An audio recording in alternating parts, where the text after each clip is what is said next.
Break it down, bring it back, make it clap. I got 3 old thoughts, new guap, where that thing, bitches on my line, and you know. Assalamualaikum warahmatullahi wabarakatuh. Di video kali ini saya akan menjelaskan mengenai analisis dan penyajian data 1 dari mata kuliah metodologi penelitian. Yang pertama, data. Data dalam pengolahan data adalah kegiatan memeriksa kelengkapan dan meneliti data-data yang telah dikumpulkan, terutama dari kelengkapan jawaban, keterbacaan tulisan, kejelasan makna, kesesuaian, dan relevansinya dengan data yang lain. Tujuan dari tahapan editing adalah untuk menghilangkan kesalahan-kesalahan yang terdapat pada pencatatan di lapangan dan bersifat koreksi dan memudahkan proses pemberian kode dengan teknik statistik. Dalam tahapan menyunting, penyunting harus memperhatikan agar tidak mengganti atau menafsirkan jawaban responden, sehingga kebenaran jawaban dapat terjaga. Kemudian coding. Coding atau pemberian kode adalah pengklasifikasian jawaban yang diberikan responden sesuai dengan macamnya. Dalam tahap coding biasanya dilakukan dengan memberikan skor dan simbol berupa angka atau huruf yang memberikan petunjuk pada setiap jawaban responden. Berdasarkan variabel yang diteliti, agar nantinya bisa lebih mempermudah dalam pengolahan data.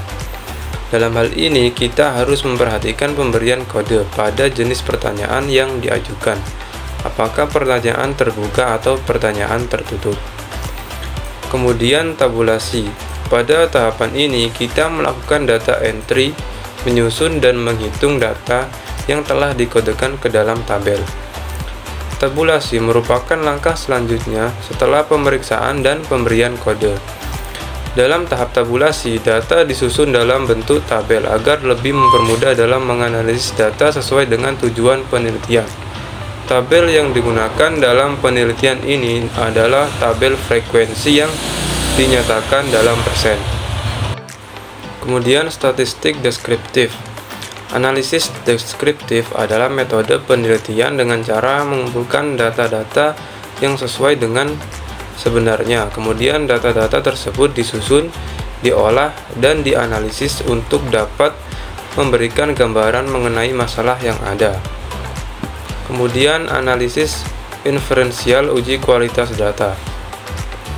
Statistik inferensial merupakan salah satu metode analisis data yang digunakan untuk menarik kesimpulan dan mengeneralisasikan ke populasi, sementara data yang digunakan untuk membuat kesimpulan menggunakan sampel dari populasi. Kemudian analisis inferensial uji asumsi klasik. Uji asumsi klasik adalah analisis yang dilakukan untuk menilai apakah di dalam sebuah model regresi linear ordinary least square terdapat masalah-masalah asumsi klasik. Regresi linear berganda merupakan model regresi yang melibatkan lebih dari satu variabel independen. Kemudian analisis regresi linear berganda yang dilakukan untuk mengetahui arah dan seberapa besar pengaruh variabel independen terhadap variabel dependen.